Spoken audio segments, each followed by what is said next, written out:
Olá, sejam muito bem-vindos a mais um episódio do podcast Direito em Pauta. Está eu, Camila, e o meu companheiro Igor. Igor, Olá, pessoal. hoje a gente está com uma convidada para lá de especial. Ela é especialista, não é, Igor? Especialista em direito médico, também tem larga experiência na atuação tanto na questão teórica quanto na prática também. Seja muito bem-vinda, doutora Rosana Torrano. É um prazer imenso tê-la aqui conosco. Obrigado por ter aceitado o nosso convite, viu? Eu que agradeço o convite, foi um prazer falar sobre o direito médico da saúde, é sempre um prazer para mim. Eu agradeço o convite a Camila, ao Igor e a todos do Direito em Pauta.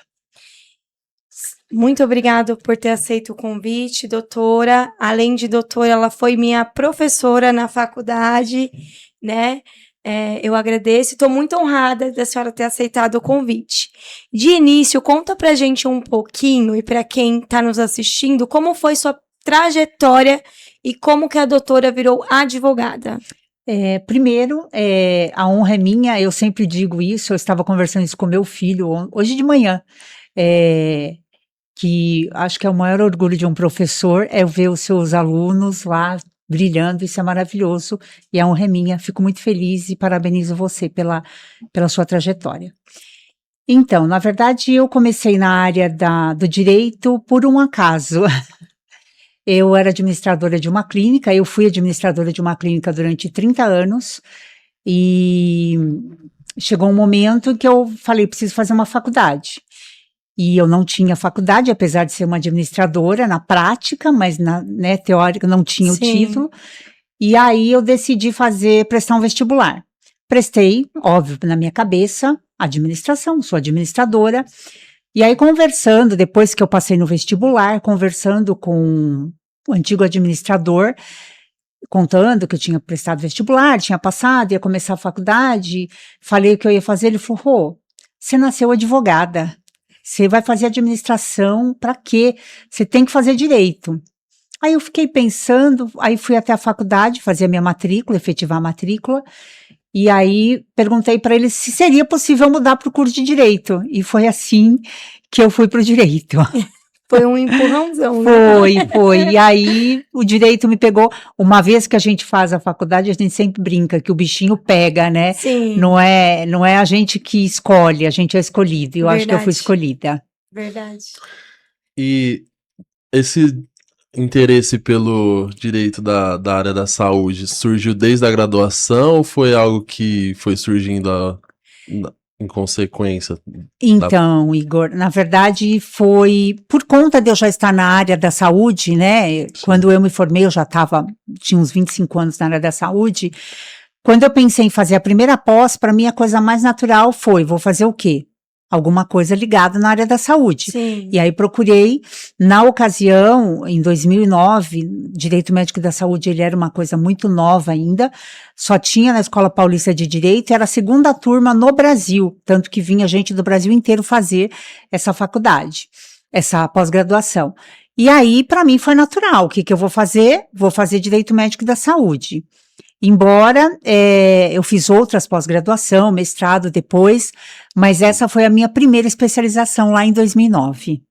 E assim que a professora, eu não sei nem, gente, como chama ela, se é professora, se é doutora, mas assim que você terminou essa especialização, qual foi a sua dificuldade de se manter nessa área? Então, primeiro assim, uma parte aqui, né, eu fui uma pessoa que eu comecei uma faculdade aos 37 anos, terminei aos 42, e de lá para cá eu não parei mais de estudar, então são 3 especializações, um mestrado, agora acabei um MBA em Direito Médico da Saúde também. Na verdade, quando eu fiquei ainda 2 anos na clínica, e aí depois eu falei, bom, eu vou ter que decidir, ou eu continuo na clínica, ou eu vou advogar. E aí eu decidi advogar, larguei a clínica, na época eu pedi a conta, eu já estava lá há quase 30 anos, e aí eu fui pedir a conta, e falei, vou arriscar. Aí, né, como todo mundo começa, aluguei uma sala, e comecei a advogar. Uma das primeiras ações que eu fiz foi erro médico. Lá atrás, foi uma das primeiras. E aí, óbvio que a gente, nesse início, a gente não tem como escolher. A gente, quando começa a Sim. advogar, a gente Sim. faz o que tem, né? E aí fazia direito do trabalho. E eu sempre estudei muito. Eu fiquei num grupo de estudo de direito do trabalho durante 7 anos. Eu só parei do grupo de estudo quando eu fui dar aula. Então, eu sempre achei que para eu fazer alguma coisa, eu tenho que estudar, eu tenho que conhecer. E aí vim fazendo, era uma coisa ou outra, porque antigamente as liminares, os planos de saúde, a maior negativa que nós tínhamos na época eram as questões das próteses lá, que eles não autorizavam as próteses de quadril. Sim. Isso era o padrão deles. Fiz algumas ali e comecei. Era um erro médico aqui, outro ali, era muito tímido a coisa, até porque não tinha como hoje.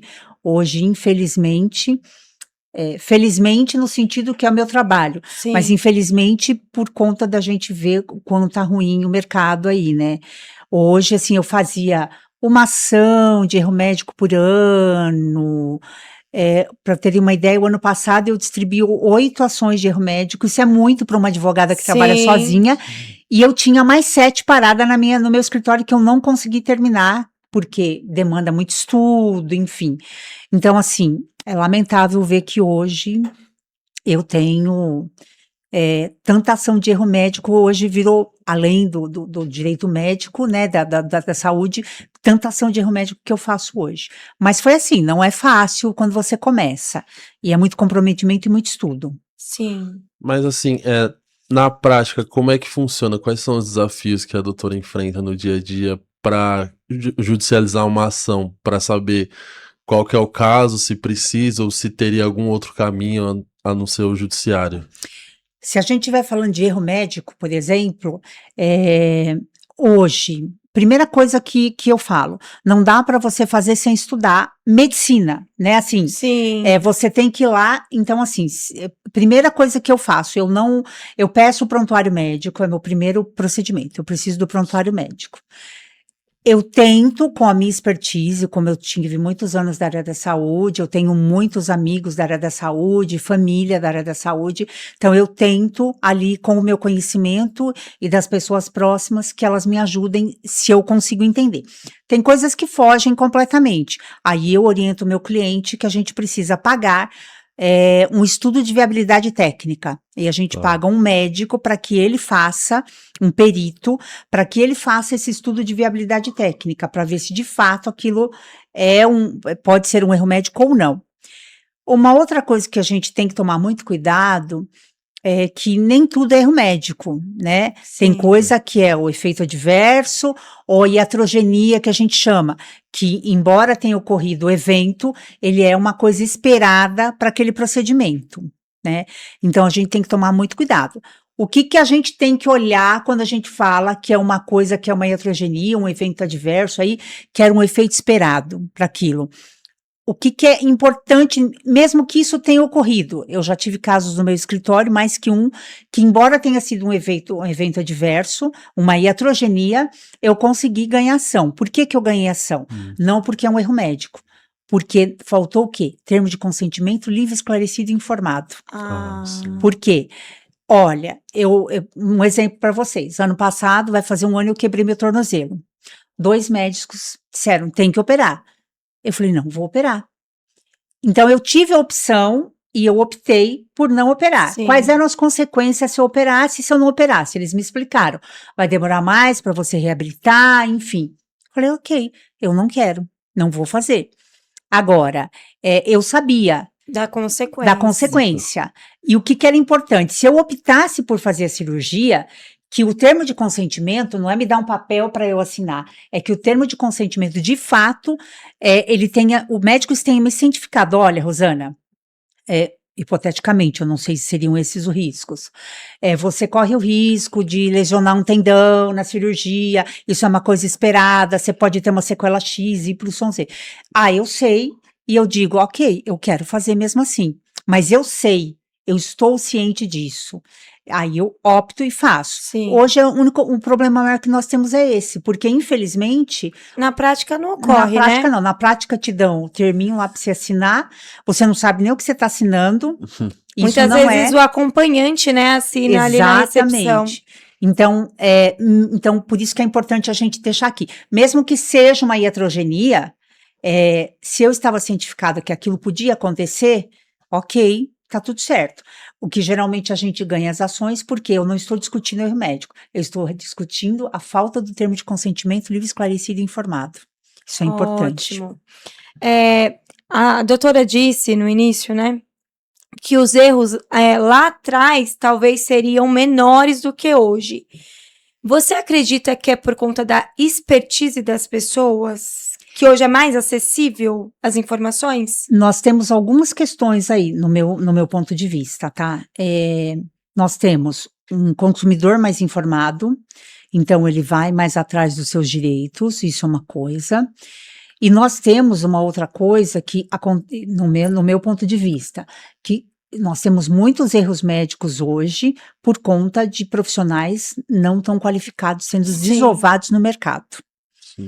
E assim, e isso eu digo assim, no meu escritório, gente, são coisas assim absurdas, que você fala, não, eu não acredito que esse profissional conseguiu fazer isso. Então, assim, umas coisas que você fala, qualquer leigo, então assim, eu acho que é muita gente sendo desovado, muita falta de preparo, e o público hoje antigamente se deixava para lá. Hoje em dia, com a internet, com as redes Sim. sociais, as pessoas se falam mais, né? Tem muitos grupos, enfim. Então, isso facilita também com que o consumidor saiba mais os seus direitos e vá atrás dos seus direitos. Sim. Bom, a gente sabe que a área da saúde é um tema relativamente recente, né? Mas assim, quais são as questões, as demandas que a doutora enxerga mais no dia a dia? Tanto com relação aos abusos também das operadoras de saúde. Então, o que a gente vê hoje na área da saúde, aí na área da saúde suplementar, que é a área que eu mais atuo no meu escritório, negativas indevidas de tratamentos, procedimentos, a questão das pessoas desconhecerem a questão de portabilidade, a questão das pessoas desconhecerem o que é urgência e emergência, a questão dos aumentos abusivos dos planos de saúde, a questão dos falsos coletivos empresariais, a questões dos abusos aí de aumento por idade, que tem muitos aí, que na verdade tem o tema 952, salvo menor juízo agora, que é a cabeça, mas acho que é tema 952, que ele traz as regras específicas para os aumentos por idade. Então, pode ter, desde que seja até 60 anos, por conta do Estatuto do Idoso, e que o contrato seja claro e quais eram as condições, quais eram os percentuais de aumento, quanto ia aumentar, onde ia aumentar. E a gente vê que muitos contratos não trazem essa clareza, e é onde a gente tem muitos problemas aí na questão do aumento por idade nos planos individuais e familiares. Acho que basicamente o que eu vejo muito no escritório é isso. A questão de negativas por procedimentos e tratamentos de câncer, medicamentos, urgência e emergência, muita Sim. coisa que a gente estava até conversando antes, né? Sim. E agora as questões aqui que hoje está em alta aí, a questão aí dos falsos coletivos empresariais, dos aumentos abusivos dos planos de saúde. Acho que basicamente, assim, no meu escritório, eu sou um escritório pequeno, mas no meu escritório o que mais eu atendo são essas coisas. E para os consumidores saber, doutora, qual que é a diferença entre emergência e urgência? Na verdade, para o consumidor, isso tanto faz, emergência e urgência, os dois eles são amparados pela excludente aí de carência. Sim. Então, a partir de passou 24 horas que você fez o seu plano de saúde, se você se submeteu a uma urgência ou uma emergência, você teve um procedimento de urgência ou emergência, eu vou dar um exemplo aqui recente lá no escritório. Uma pessoa, ela fez o plano de saúde, ela não sabia que ela estava grávida. Passou alguns dias que ela tinha feito, ela descobriu que ela estava grávida. Tudo bem, em tese, ela estava na carência para o parto. Sim. Certo? Só que ela começou a ter sangramento, descolamento de placenta, e aí ela precisou ser internada, o plano de saúde negou. Isso é um caso de urgência ou emergência, se enquadra. E uma coisa muito importante, para quem, aí eu vou entrar em muito detalhe, mas assim, que eu uso muito em urgência e emergência, existe uma coisa na medicina que chama-se protocolo de Manchester.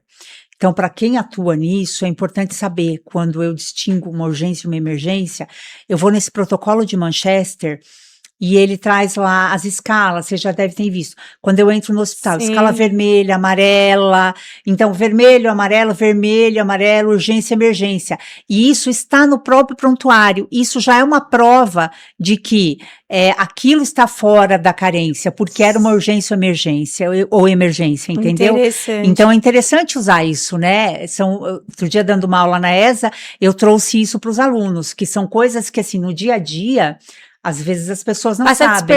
Passa porque não desapercebido, né? conhece, entendeu? O que é um protocolo de Manchester? O que é uma acreditação que a gente usa? Então, assim, por isso que eu digo, para você fazer direito médico e da saúde, você tem que conhecer um pouco de medicina, um pouco do meio aí, do que tem, sabe? Na área de enfermagem, na área de medicina, o que é uma acreditação, o que é um protocolo de Manchester. Óbvio que isso a gente vai. Eu vim da área da saúde, então para Sim, mim é mais ficou mais fácil, fácil. né, do que uma pessoa que não veio. E ao longo dos anos que eu venho atuando, você vai aprendendo e você vai Na utilizando essas prática, né? coisas, entendeu? Então, o que o consumidor tem que saber? Carência, ele pode estar, mas se for um caso de urgência ou emergência, existe a quebra da carência, entendeu? Normalmente os planos de saúde não autorizam e depois o Sim. hospital manda a cobrança. E aí a Exatamente. gente consegue judicialmente defender esse cliente para que ele não pague essa conta. Mas, assim, e como a jurisprudência tem enfrentado esses temas? Porque, assim, o judiciário tem também núcleos de assistência técnica, ou como é que funciona a preparação do juiz, assim, que a doutora observa na prática Então, para esses hoje nós casos? temos aí esses núcleos, né? Então, muita coisa, o juiz, antigamente o juiz, ele decidia, mas ele não tem a expertise técnica da área médica. Sim. Por conta disso, esses núcleos aí, os natijus aí que nós temos, né? O que é importante, apesar de ter os núcleos, o natijus, tudo, é uma ação inicial bem feita. O que a gente precisa hoje? Em qualquer ação que você for fazer, é muito importante que você traga medicina baseada em evidência para você provar que aquilo ali, olha, precisa de determinado procedimento ou medicamento. Eu trago medicina baseada em evidência, comprovando que, de fato, aquilo ali, ele vai se amoldar ao caso do meu cliente. Então, não basta mais, isso é muito importante. Antigamente, o laudo médico era soberano, o relatório médico era soberano. Sim. Hoje, o relatório médico não é soberano mais. Hoje, eu preciso de um relatório médico e eu preciso comprovar com medicina baseada em evidência que aquilo realmente, que o meu cliente realmente precisa e que ele fazer aquele tratamento, ele tomar aquele medicamento, realmente vai ter uma eficácia para ele. Depois da DI 7265, que foi em setembro do ano passado, o STF decidiu que tem requisitos específicos para eu fazer um pedido de medicamento ou tratamento que esteja fora do rol da ANS. Então, assim, é importante que, além de um bom relatório médico, que tem que ser um bom relatório médico mesmo, eu tenho que ter um bom relatório médico, eu tenho que provar que outros tratamentos que estão dentro do rol da ANS, eles já foram tentados e eles não surtiram efeitos. Se eu também não provo isso, eu também não vou ganhar ação, não basta eu ter um relatório médico. Eu tenho que provar com medicina baseada em evidência que o caso do meu cliente, ele tem comprovação científica médica de que ele que tem boa probabilidade de surtir efeitos. É só dessas formas que eu consigo amparar para que o natijus seja favorável. E natijus, no geral, a gente tem tido muito problema aqui em São Paulo, pelo menos de muita coisa desfavorável. Agora, quando você prepara uma ação desde o começo, já com os requisitos da DI 7265, que na verdade lá no nosso escritório, graças a Deus, a gente já tinha esse cuidado, tanto que eu tive processos depois que já vinha em curso, e a DI 7265 foi aplicada, e eu consegui, apesar do TJ São Paulo ter, a minha sentença foi procedente em primeira instância, quando eu não tinha a DI 7265. Foi para o TJ. Chegou no TJ, já tinha DI 7265, improcedente. Mas eu consegui embargar e provar para o Estado juiz que o caso da minha cliente, apesar de estar fora o tratamento, ser um tratamento off-label, eu tinha provado desde o começo, com medicina baseada em evidência, que aquele caso, ela precisaria daquele medicamento. Então, assim, é muito importante. Não dá para a gente Sim. fazer sem conhecer as normas aí novas, enfim, tá atualizado. Sim, o que tá bem em alta nos tribunais é o falso coletivo empresarial. E para quem tá em casa, o que é isso? Então, falso coletivo empresarial, o que é isso? Antigamente, nós tínhamos basicamente plano individual familiar, que era aquele que eu ia lá e eu fazia direto com o plano de saúde, com a seguradora. E fora isso, eram os empresariais reais, que eram os empresariais que era feito por uma empresa para os seus funcionários. Então, era isso que nós tínhamos Sim. antigamente. Ah. O que acontece? As operadoras, enfim, os planos de saúde, começaram a se atentar que individual familiar é regulado pela ANS. Então, a ANS é que diz qual é o índice de aumento todo ano. Ao passo que o empresarial, ele não tinha essa especificidade, ele não era, ele é regulado pela ANS, mas é um regulado assim, que não é a ANS que diz qual é o aumento. Ou o plano de saúde que vai lá, ele apresenta a sinistralidade, a variação de custo médico hospitalar, ele apresenta para a ANS e a ANS chancela. Então, ele vem dar aumento. Aí eles começaram a descobrir, opa, individual familiar não me interessa, por quê? Sim. Porque a ANS vai regular e esse aumento é pouco e eu não quero. O que eles começaram a fazer? Acabar com os planos individuais familiares. Então, só tinha plano coletivo empresarial. Sim. O que aconteceu? Obrigou que as pessoas começassem a fazer A migrar. MEI, CNPJ, para que pudessem ter um plano de saúde. De 2021 para cá, mais ou menos, começou-se a discutir, né? Olha, mas isso é um falso empresarial. Por que é um falso empresarial? Por exemplo, meu escritório, plano de saúde, sou eu e meu filho. Sim. Isso é um falso empresarial. Está em nome do meu escritório, só que isso é individual familiar disfarçado, né? Porque assim, eu só consegui fazer empresarial, eu tinha que ter um CNPJ ou uma MEI. Então, o que é o falso empresarial? É aquele plano de saúde que é contratado por uma MEI ou um CNPJ, em que somente as pessoas do núcleo familiar é que fazem parte daquele plano. Não tem empregados. Então, assim, olha, se eu não tenho empregados, isso não é empresarial. Sim. Isso é um falso empresarial e que está em alta. Então, hoje, qual é o entendimento bem unânime aí do STJ, do TJ São Paulo, assim, de outros tribunais, porque eu participo de grupos do Tribunal do Brasil inteiro, mas eu digo de São Paulo porque nós estamos aqui. Hoje, num geral, o entendimento dos tribunais é que isso é um falso coletivo empresarial quando eu tenho um plano de saúde, que eu digo que é empresarial, mas que só tem eu, meu filho, né? Ou eu, meu filho, minha mãe, eu, meu filho, que tenha 10, 11 pessoas, mas são só pessoas do núcleo familiar. Aquilo ali eu não tenho um empregado. Sim. Então, isso é um falso empresarial.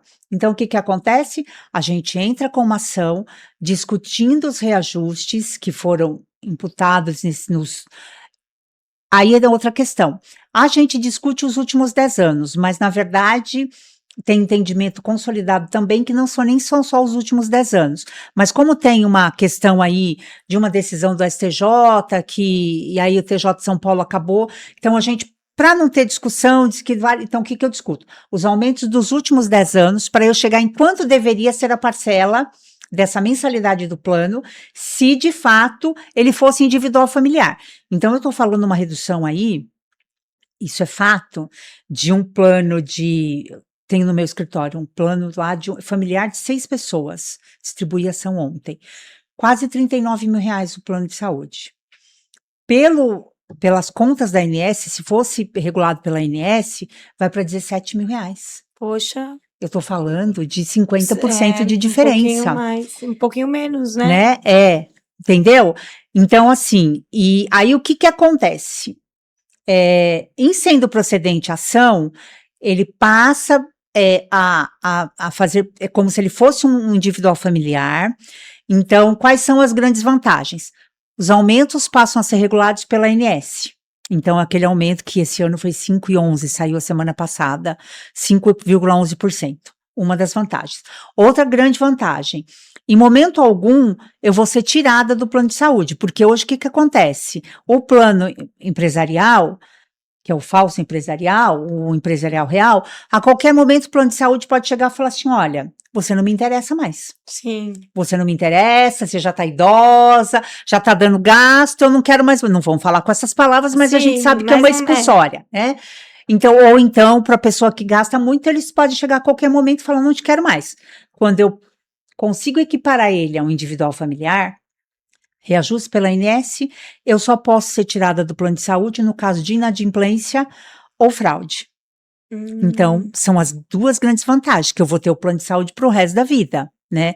Uma outra grande vantagem é que eu posso receber de volta os últimos 3 anos do que eu paguei a maior. Olha.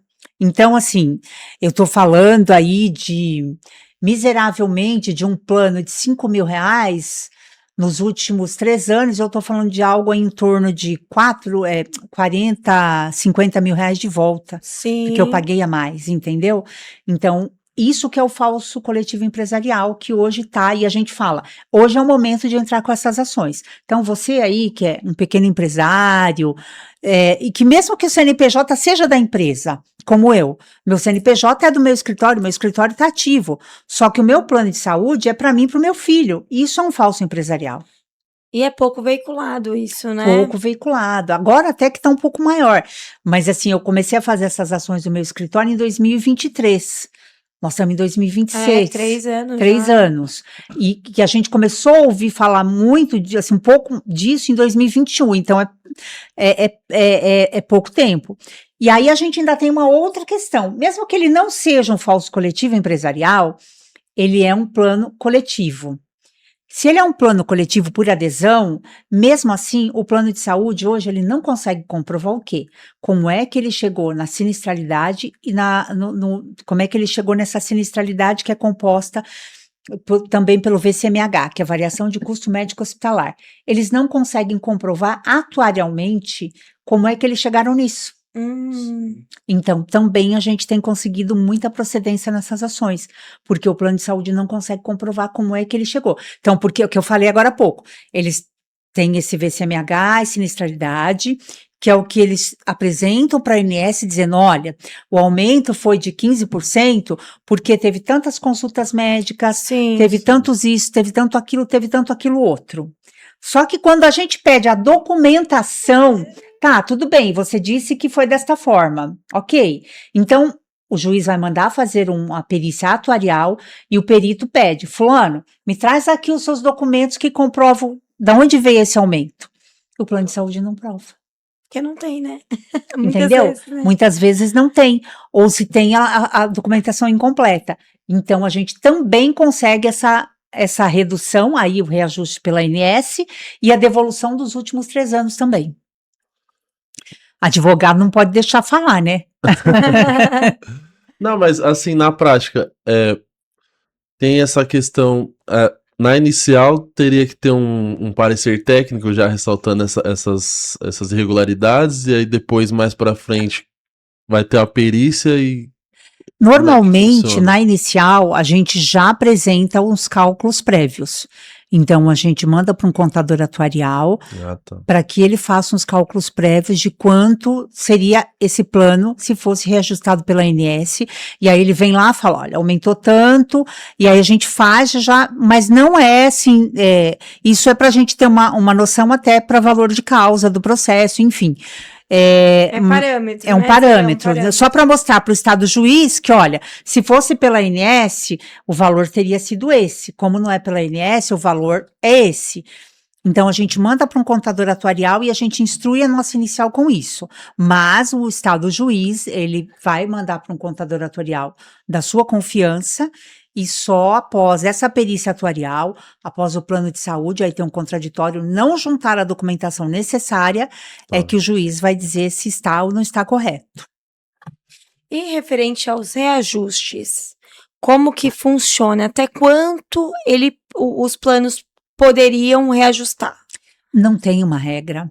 É por isso mesmo que eles reajustam Fazem quanto da eles forma querem. Eles têm que apresentar, teoricamente, essas contas, né, de como eles chegaram nesse pool de risco naquela carteira, tá? Então, olha, são empresas nós temos aqui uma carteira de várias empresas com até 30 vidas. Então, quanto essas empresas efetivamente, né, esses usuários dessas empresas gastaram de plano de saúde? Quantas consultas, quantas internações, quantos medicamentos, enfim, quantos exames de imagem, e aí o que eles não trazem para provar, entendeu? Eles fazem uma amostragem e vão lá e apresentam isso para a ANS e a ANS chancela. Mas quando a gente pede a prova mesmo, tá, tudo bem, foi isso, então me traz a prova. Sim. Eles não têm essa prova. E quando seria considerado abusiva a olho nu? Não tem eu entendo assim, hoje, na prática que a gente tem, tudo que passa muito por exemplo, agora, a ANS, acabou de sair o aumento desse ano, 5,11%, né? Então, tem que ter uma coisa, tudo bem, se a ANS, ela tem um cálculo de 5,11%, o coletivo empresarial, ele não pode ser tudo bem, isso aqui é para individual familiar, o outro é para coletivo empresarial. Sim. Mas você concorda que se eu tenho mais gente, a conta se dilui mais ainda? Sim. Então, em tese, não tem muito sentido ela ser tão maior do que a ANS chega aqui para os individuais familiares. Entendeu? Interessante.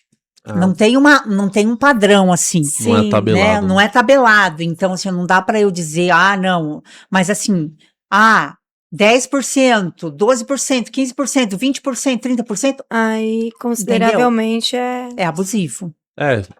Recentemente, a doutora bem sabe que foi publicada a Lei dos Direitos dos Pacientes. A doutora, inclusive, fez um vídeo, tá no Instagram depois, quem quiser acompanhar, rosana.torrano.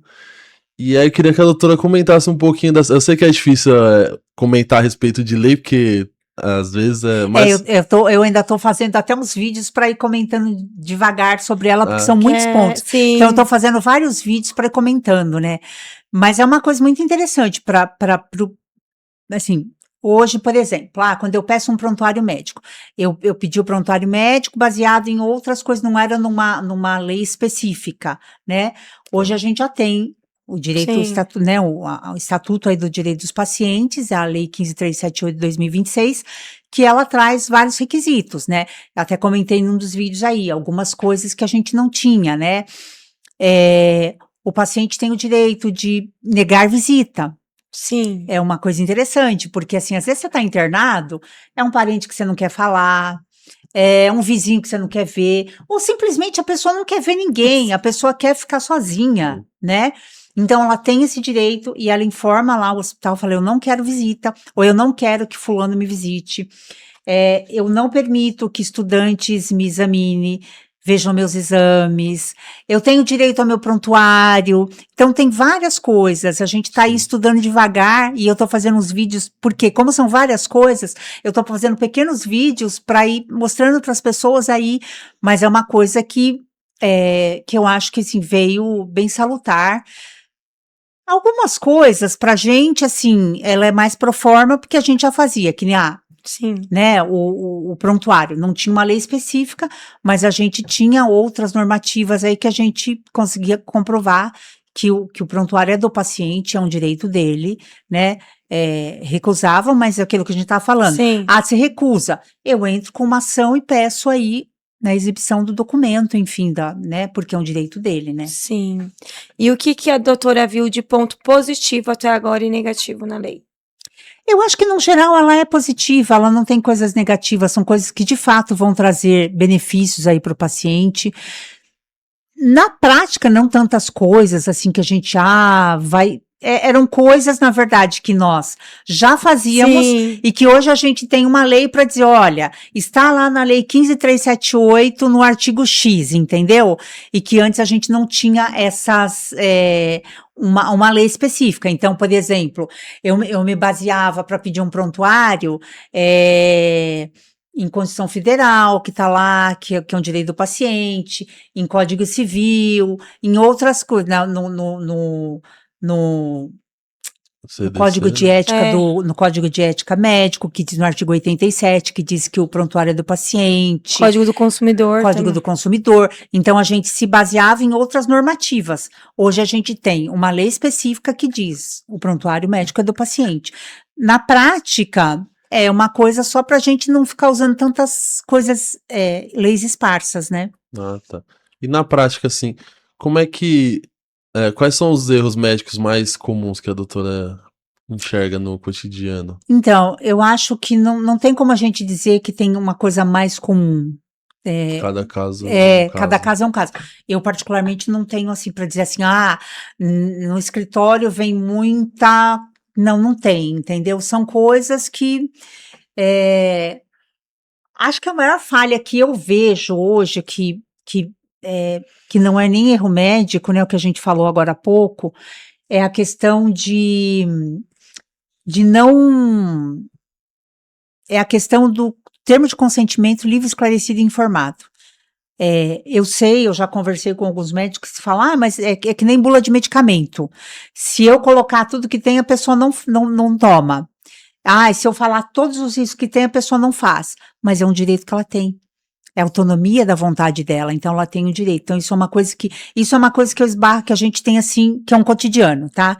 Que pode não ser um erro médico, mas que é uma falha, que eu acho que deveria ter. Na minha opinião, eu já cheguei a comentar isso uma vez com um médico, que eu acho que todo hospital deveria ter, e continuo achando, na hora da internação, que está fazendo a internação, ter um médico que ficasse ali para, de fato, ele esclarecer a pessoa que está fazendo a internação. Olha, não sei se seu médico já te esclareceu, que isso também é para ser feito no consultório do médico, né? Mas muitas vezes não é.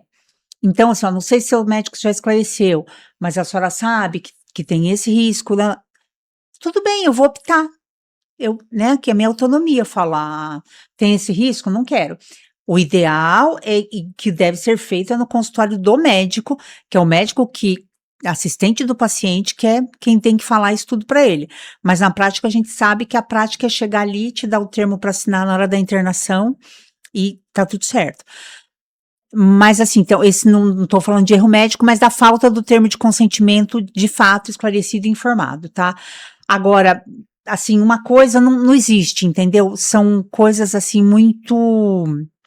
Específico. E que, assim, sabe, pode acontecer as coisas mais... Ai, gente, é tanta coisa, assim, que eu faço tanto erro médico hoje que são coisas, assim, que você fala, meu Senhor Jesus, como aconteceu isso? Eu tô com um caso lá agora, ela fazia tratamento no consultório do médico, ela precisava fazer uma cirurgia eu não me lembro, era alguma coisa na mão, mas não era o túnel de carpo. O médico fez, na hora de foi fazer, ele fez o túnel de carpo e não fez a cirurgia que a moça precisava fazer. Aí ela acabou a cirurgia, porque o médico falou, olha, a gente acabando a cirurgia, você não vai sentir dor. Fez a cirurgia, a dor passa, ela acordou, estava sentindo dor, falou, nossa, mas o médico não disse que a cirurgia não era assim, não era aqui. E daí o médico mesmo falou, olha, de fato, eu faço tanto túnel de carpo que eu fiz túnel de carpo, mas não era túnel de carpo. Que absurdo. Aí ela teve que fazer uma outra cirurgia, e aí agora a gente tá vendo, e ela falou, doutora, eu quero entrar, pelo menos para que ele entenda o que ele fez. É uma vida, né? Tudo bem, ela falou, não fiquei com sequela, ela falou, mas era para ser uma coisa rápida, em 15 dias eu voltava a trabalhar, eu acabei ficando muito mais tempo para voltar a trabalhar, enfim. E, gente, vamos combinar que é uma angústia, né? Você entra para fazer uma coisa e faz outra. Eu tive um outro caso no escritório também, que era para alguma coisa na perna direita, fizeram a esquerda. Isso eu acho que, assim, não é tão comum, mas para mim isso é o básico, né? Sim. Conferir. Então, na minha opinião, né? Enfim. Você acha que é despreparo das faculdades ou é falta de atenção mesmo? Eu acho que as duas coisas, né? Mas, assim, nós temos, que a gente falou no começo, muito, como tudo, né? Assim, como muita faculdade de Direito pondo muito profissional Sim. ruim, como muita faculdade de Medicina aí pondo muito profissional ruim no mercado. E também, assim, as pessoas, sei lá, parece que estão num cotidiano tão maluco, né? De correria que perdem, assim, né? Passa, não sei o que acontece, que é uma coisa que era para ser tão. E é muito ruim ser advogado de direito médico da saúde, às vezes, porque, assim, quando meu marido ficou internado, enfim, né? Gente, eu era neurótica, porque aí eu tinha que falar, Rosana, que você não é advogada de Porque direito você via médico. na prática, né? Porque isso que ele estava no hospital de ponta, e mesmo assim eu via falhas, entendeu? Aí eu falava, para, Rosana, pelo amor de Deus, aqui você vai enlouquecer se você continuar. Uma coisa esdrúxula. Nós estávamos em plena pandemia, os enfermeiros chegavam com oxímetro para medir, ele tinha que medir, porque ele tinha muito problema de saturação, e tinha que medir, e eles não higienizavam o oxímetro. Eu ficava pasma, eu falava, gente, pelo amor de Deus, nós estamos na pandemia, como assim? Não higieniza para fazer, higieniza o termômetro, mas não higieniza o negócio que vai no dedo, que é pior ainda, que é na mão ainda, né? Exatamente. Então, assim, eu estava e ele estava num dos melhores hospitais, entendeu? Então, assim, eu não tinha que falar do hospital, mas assim, eu ficava assim, como assim? Eu fiquei neurótica, porque em plena pandemia foi uma coisa assim. Então, são essas coisas. Você vai vendo, você tá ali e você fica, não, pelo amor de Deus, eu não sou advogada de direito médico aqui, eu não sou advogada aqui, mas é muito difícil, porque nem eu quebrei o pé. Ah, vai operar. 2 médicos. Falei, não, vou operar. E graças a Deus que eu não operei. Voltei a trabalhar depois de uns 4 meses.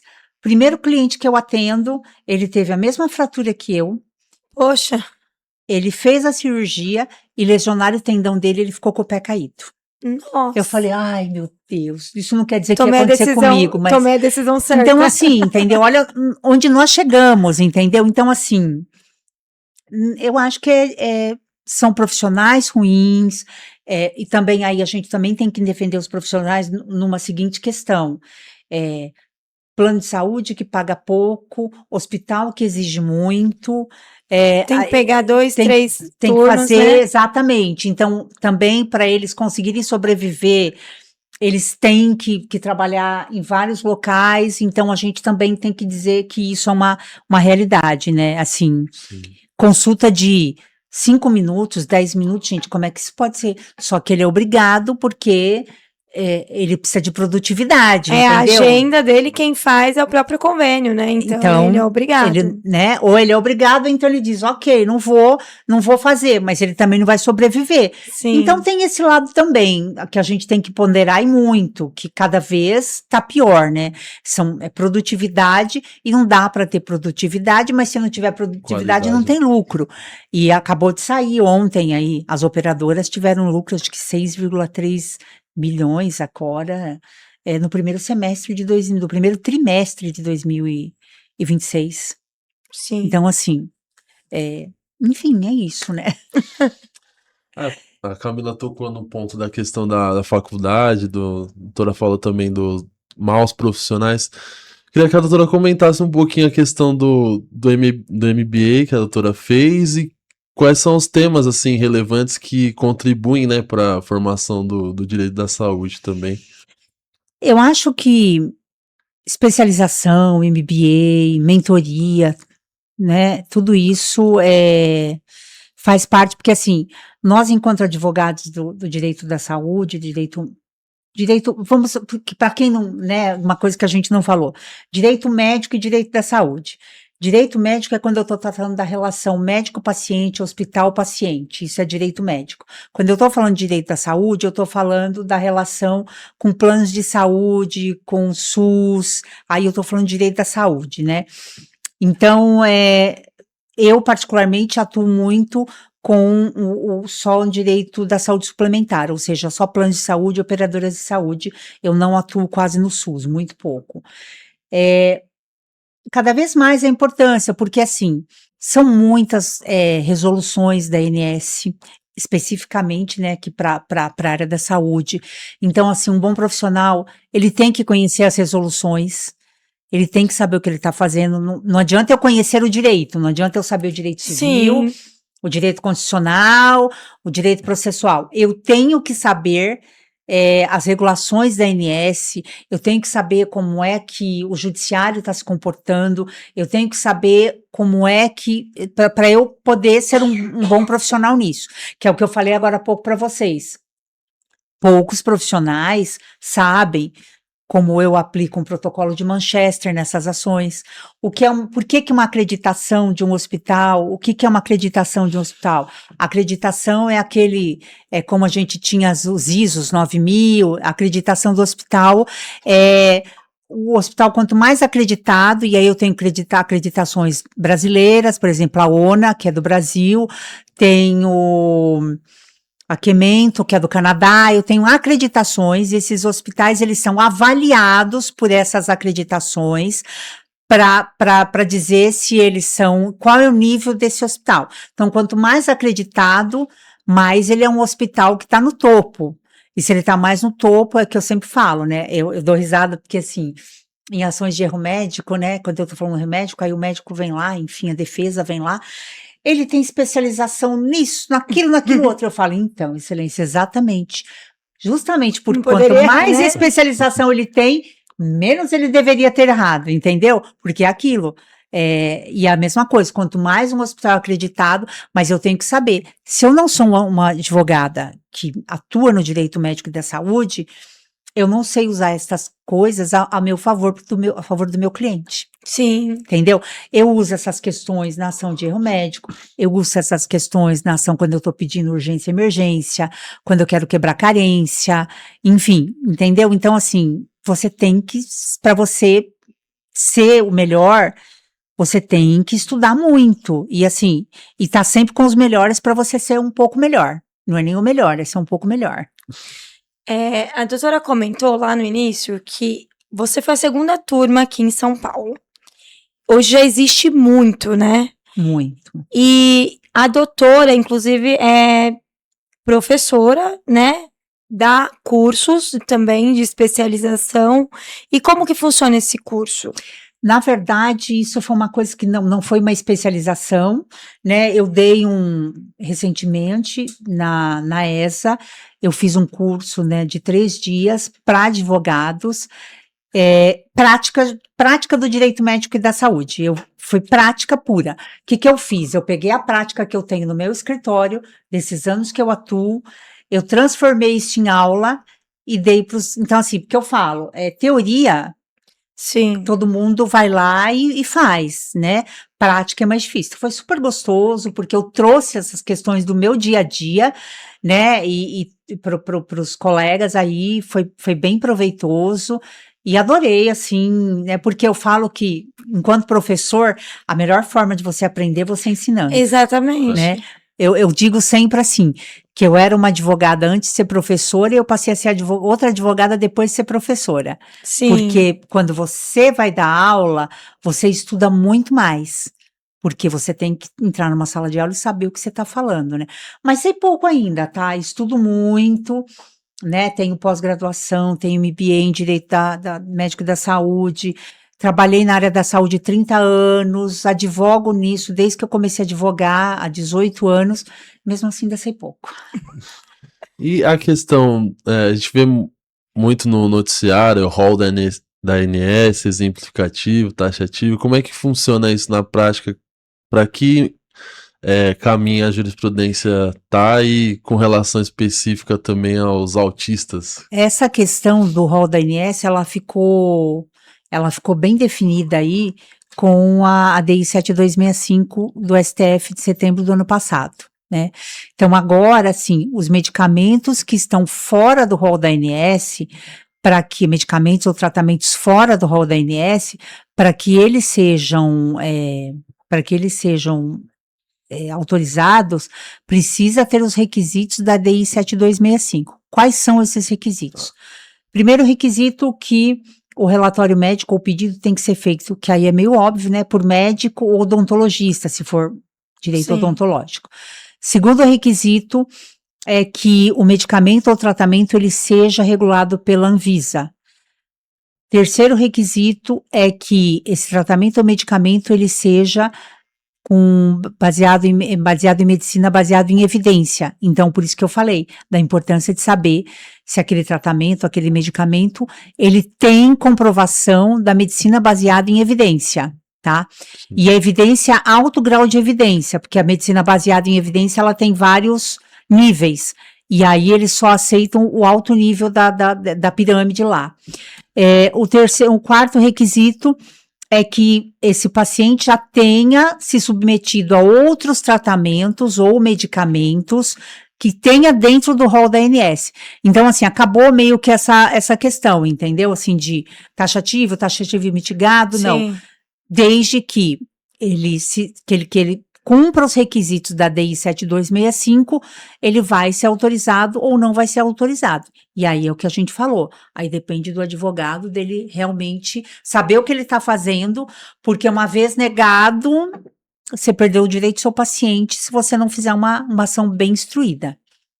Nós fizemos também recentemente, trouxemos para a OAB uma palestra com um perito maravilhoso falando da DI 7265, que mudou, foi sensacional, assim. Para atuar na área médica, né, e de saúde, então é essencial um perito. Hoje, assim, para tudo, né? Sim. O que você falou é isso. Antes a gente falava que a gente precisava de um perito, quando eu falava, a área do direito médico, para saber se teve erro médico, se não teve, não. Hoje eu preciso de um perito para a área da saúde, sim, quando eu estou pedindo medicamentos, procedimentos, né, que o plano de saúde negou, eu preciso para que o perito me dê subsídios, né, para que eu entre com uma ação com bastante respaldo aí de que vai ter mais chance de êxito. Sim. E isso é muito importante, gente, porque às vezes a gente está falando, e normalmente a gente está falando de um medicamento que a pessoa precisa e que para um tratamento de câncer, de uma doença grave. Então, mais do que nunca, eu preciso de um perito, porque esse perito ele vai conseguir me trazer a medicina baseada em evidência, ele vai conseguir comprovar, ele vai conseguir fazer um relatório bem feito dentro do que a DI 7265 pede, Sim. entendeu? E aí a procedência Sim. até aumenta, né? Cada vez mais a gente precisa de um perito. A gente já vai encaminhando para o final aqui. Passa Passou rápido, né? rápido. Passou rápido. E aí, como de costume, a gente queria deixar a doutora à vontade para expor alguma mensagem final para quem está nos assistindo, alguma dica ou alguma experiência que a doutora fica à vontade para expor. Bom, primeiro agradecer a vocês, adoro falar sobre direito médico e da saúde, perceberam, né?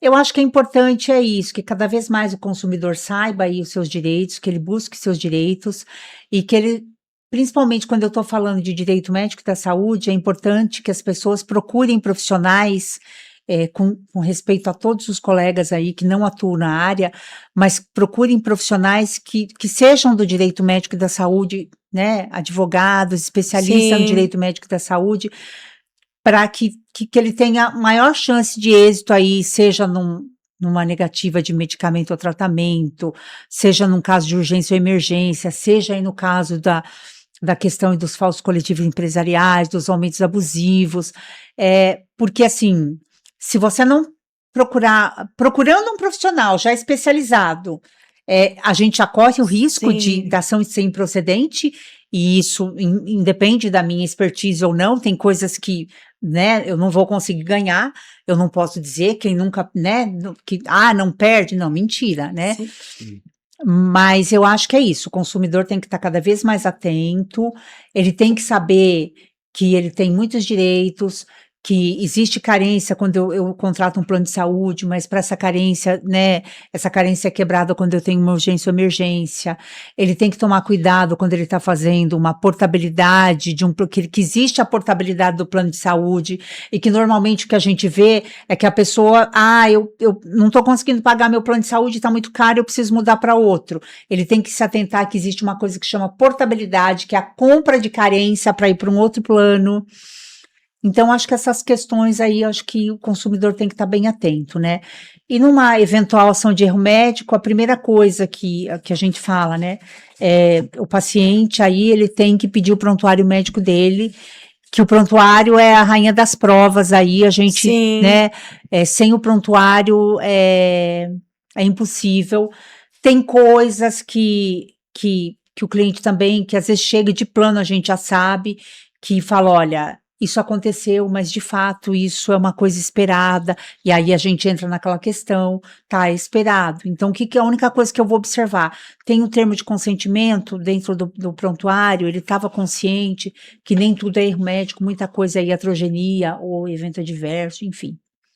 A gente gostaria de agradecer a doutora mais uma vez, foi excelente, acredito que a gente aprendeu e o consumidor também, né? Esperamos E que a tenha ajudado. gente quer te agradecer com um mimo. Que lindos, obrigada. Não Por isso. percam os nossos episódios, sigam as nossas redes Muito bom. sociais do podcast, também da doutora Rosana, tá bom? A gente vai deixar na descrição do vídeo. E sigam a gente para mais episódio produtivo, né? Porque esse foi produtivo. Que bom, fico feliz. E até a próxima, pessoal!